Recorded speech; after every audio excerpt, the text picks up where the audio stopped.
ತಿಂಗಳುಗಟ್ಟಲೆ ಅಲೆದರೂ ಕೂಡ ಮನೆಯ ಮ್ಯೂಟೇಷನ್ ನೀಡದ ಹಿನ್ನೆಲೆಯಲ್ಲಿ ಲಿಂಗಸೂಗೂರು ತಾಲೂಕಿನ ಗುರುಗುಂಟಾ ಗ್ರಾಮ ಪಂಚಾಯಿತಿ ಕಚೇರಿಯಲ್ಲಿ ಯುವಕ ಅಮರೇಶ್ ವಡ್ಡರ್ ಪ್ರತಿಭಟನೆ ನಡೆಸ್ತಾ ಇದ್ದಾನೆ. ಅಡುಗೆ ಪಾತ್ರೆ, ದವಸ ಧಾನ್ಯ, ಹಾಸಿಗೆ, ದಿಂಬುಗಳ ಸಹಿತ ಪ್ರತಿಭಟನೆಯನ್ನ ಮಾಡ್ತಿದ್ದಾನೆ. ಗ್ರಾಮ ಪಂಚಾಯಿತಿ ಕಚೇರಿಯಲ್ಲೇ ಅಡುಗೆ ಮಾಡಿ ಅಲ್ಲಿಯೇ ಊಟ ನಿದ್ರೆ ಮಾಡ್ತಿದ್ದಾನೆ. ಯಾದಗಿರಿ ಜಿಲ್ಲೆಯ ಹುಣಸಗಿ ತಾಲೂಕಿನ ವಜ್ಜಲ ಗ್ರಾಮದ ರಸ್ತೆ ಸಂಪೂರ್ಣ ಹಾಳಾಗಿದ್ದು, ಮಹಿಳೆಯರು ರಸ್ತೆಯ ದುರಸ್ತಿಗೆ ಆಗ್ರಹಿಸಿ ವಿನೂತನ ಪ್ರತಿಭಟನೆ ಮಾಡಿದ್ರು. ವಾರ್ಡ್ ನಂಬರ್ 3ರಲ್ಲಿ ಮೂಲಭೂತ ಸೌಕರ್ಯಗಳು ಇಲ್ಲದೆ ಪರದಾಡುವಂತಹ ಪ್ರಸಂಗ ನಿರ್ಮಾಣವಾಗಿದೆ ಅಂತ ಆಕ್ರೋಶವನ್ನು ಹೊರಹಾಕಿದ್ರು. ರಸ್ತೆ ಗುಂಡಿಗಂಡಾಂತರಕ್ಕೆ ಸಾವು ನೋವು ಸಂಭವಿಸಿದ್ರೂ ಅಧಿಕಾರಿಗಳು ಎಚ್ಚೆತ್ತುಕೊಳ್ತಿಲ್ಲ ಅಂತ ರಸ್ತೆ ಮೇಲೆಯೇ ಭತ್ತದ ನಾಟಿ ಮಾಡುವ ಮೂಲಕ ಸರ್ಕಾರದ ವಿರುದ್ಧ ಪ್ರತಿಭಟನೆ ಮಾಡಿದ್ದಾರೆ. ಆದಷ್ಟು ಬೇಗ ರಸ್ತೆ ಸೇರಿದಂತೆ ಕುಡಿಯುವ ನೀರು, ಗ್ರಾಮದ ಸ್ವಚ್ಛತೆ ಮಾಡದೆ ಹೋದರೆ ಉಗ್ರ ಹೋರಾಟ ಮಾಡಲಾಗುತ್ತೆ ಅಂತ ಎಚ್ಚರಿಕೆಯನ್ನು ಕೊಟ್ಟಿದ್ದಾರೆ. ಮೆಟ್ರೋ ದರ ಏರಿಕೆಗೆ ಮೋದಿ ಸರ್ಕಾರ ತಾತ್ಕಾಲಿಕ ಬ್ರೇಕ್ ಹಾಕಿದ್ದು, ದರ ಹೆಚ್ಚಳದ ಪ್ರಸ್ತಾವನೆಯನ್ನು ತಡೆಹಿಡಿಯಲಾಗಿದೆ.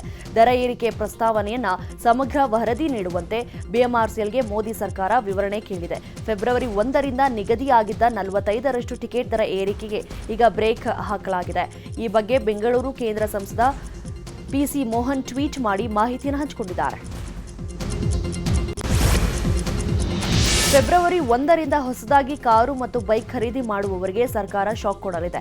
ಕಾರು, ಬೈಕ್ ಖರೀದಿ ಮಾಡುವವರಿಗೆ ಹೆಚ್ಚುವರಿ ಸೆಸ್ ಸಂಗ್ರಹಕ್ಕೆ ಸಾರಿಗೆ ಇಲಾಖೆ ನಿರ್ಧಾರವನ್ನು ಮಾಡಿದ್ದು, ಅಧಿಕೃತ ಆದೇಶವನ್ನು ಹೊರಡಿಸಿದೆ.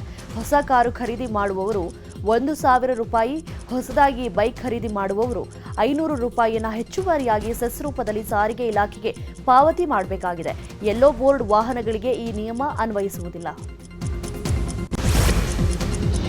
ಬೆಂಗಳೂರಿನಲ್ಲಿ ವಿಧಾನ ಪರಿಷತ್ ಶಾಸಕರ ನಿಧಿಯಿಂದ ವಿಕಲಚೇತನ ವ್ಯಕ್ತಿಗೆ 3 ಚಕ್ರದ ಸ್ಕೂಟರ್ನ ವಿತರಿಸಲಾಯಿತು.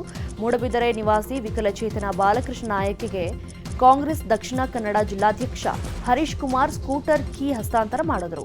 ಈ ಸಂದರ್ಭ ಎಂಎಲ್ಸಿ ಐವಾನ್ ಡಿಸೋಜಾ, ಕಾಂಗ್ರೆಸ್ ಮುಖಂಡರಾದ ಪದ್ಮರಾಜ್ ಆರ್ ಪೂಜಾರಿ, ರಕ್ಷಿತ್ ರಾಮಯ್ಯ, ಅಭಯಚಂದ್ರ ಜೈನ್ ಉಪಸ್ಥಿತರಿದ್ದರು.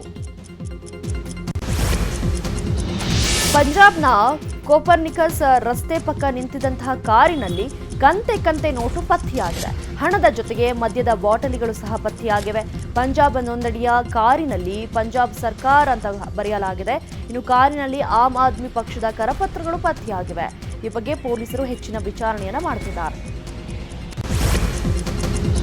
ದೇಶದ ಶ್ರೀಮಂತ ದೇವಸ್ಥಾನ ಕೇರಳದ ತಿರುವನಂತಪುರಂದ ಅನಂತ ಪದ್ಮನಾಭ ದೇಗುಲದ ಪ್ರಧಾನ ಅರ್ಚಕರಾಗಿ ಕನ್ನಡಿಗ ಅರ್ಚಕರು ಆಯ್ಕೆಯಾಗಿದ್ದಾರೆ. ದಕ್ಷಿಣ ಕನ್ನಡದ ಬೆಳ್ತಂಗಡಿ ತಾಲೂಕಿನ ಕೊಕ್ಕಡ ನಿವಾಸಿ ಸತ್ಯನಾರಾಯಣ ತೋಡ್ತಲ್ಲಾಯ ಮಹಾಪ್ರಧಾನ ಅರ್ಚಕರನ್ನಾಗಿ ನೇಮಕವಾಗಿದ್ದಾರೆ. ಅರ್ಚಕರಾಗಿ ಆಯ್ಕೆಯಾದ 6 ತಿಂಗಳಲ್ಲಿ ಮಹತ್ತರ ಸ್ಥಾನವನ್ನು ಪಡೆದುಕೊಂಡಿದ್ದಾರೆ. ಇವತ್ತು ಹುದ್ದೆಯ ಜವಾಬ್ದಾರಿಯನ್ನು ಸ್ವೀಕಾರ ಮಾಡಲಿದ್ದಾರೆ.